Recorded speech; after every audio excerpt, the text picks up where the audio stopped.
جیاوازی زمان کەلتور و نەتەوەکانیش کاریگەری لەسەر تەشەنەکردن و مانەوەی ناوی محەممەد درودی خوای لەسەر بێت لە نێو مرۆڤایەتیدا نەبووە. صدق رسول الله ونطق حبيب الله.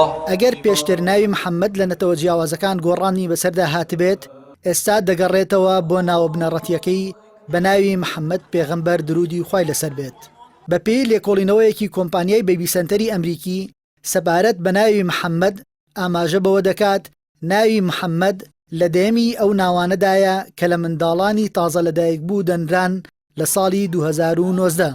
هەر بەپێی هەمان لێکۆڵینەوە ناوی محەممەد لە لیستی زۆرترینی ناوی نێرینەکانی بەریتانیایە لە ماوەی ساڵی 2019دا. هەروەها لە فەڕەنساش بۆ یەکەم جارە چووە لیستی ئەو ناوانەی کە زۆرترین خەڵک بەکاری دەهێنن. بە هەمان شێوە لە ئەمریکا شتووە ڕیزی بربڵاوترین ناوەکان. هاوکات لەم ماوانەی دواییدا ئەو ناوانەی لە محەممەدەوە سەرچاوەیان گرتووە بە زمانە جیاوازەکان، بۆ نمونە لە بۆرکینا فاسۆ یەکێکە لە وڵاتانی خۆرئاوای ئەفریقا مناڵێکی بچووک بە ناوی مامادۆ ناودەهێنرا. ئێستا ڕاستەوخۆ بە محەممەد بانگ دەکرێت.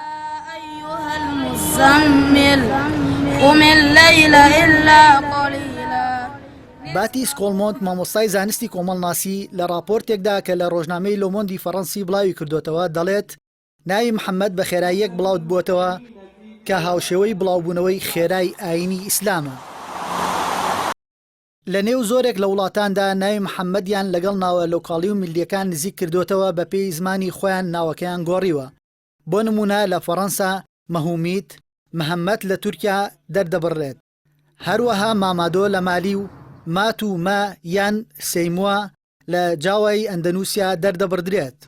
لای هەندێک لە مسلمانانی چین کورت کراوەتەوە. تەنانەت وشەی ما کە لە محەممەدەوە وەرگیراوە بووە بە ناوی بنەماڵە یان کراوە بە نازناو. لە سەدەکانی ڕابردوودا لە تورکیا ناوی یەکەم کە لە مناڵ دەنرا محەممەد بوو. لە ڕابردوودا زۆرێک لە شازادەکانی عوسمانی بە دەگمەن ناوی محەممەدیان تێدا بوو. بەڵام لە ناوەڕاستی هەشتاکاندا ناوی محەممەد چووە ڕیزی 100 زۆرترین ناوەکانی ئەو وڵاتەوە. لە 2014دا ناوی محەممەد چووە ڕیزی 6 زۆرترین بەکارهێنانەوە. بەڵام محەممەد ئێستا کەم بووتەوە و چۆتە پلەی 12.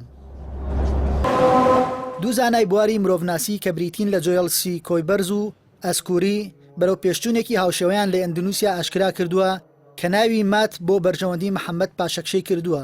سەرجەم ئەو ناوانەی ساڵی 1900 بە مات ناودەبران ئێستا لە 180یان بۆ محەممەد گۆڕاون. بە هەمان شێوە ئەو بابەتە لە بۆرکینا فاسۆ هەیە و لە هەشتاکانەوە ناوی ئەمادۆ گۆڕاوە بۆ ئەحمەد. ئێستاش لە زۆر وڵاتان ناوی محەممەد گەڕاوەتەوە بۆ بنەما ئیسلامیەکەی خۆی و لەگەڵ بڵاوبوونەوەی زیاتری زمانی عەرەبی ناوی محەممەد بەربڵاو دەبێتەوە.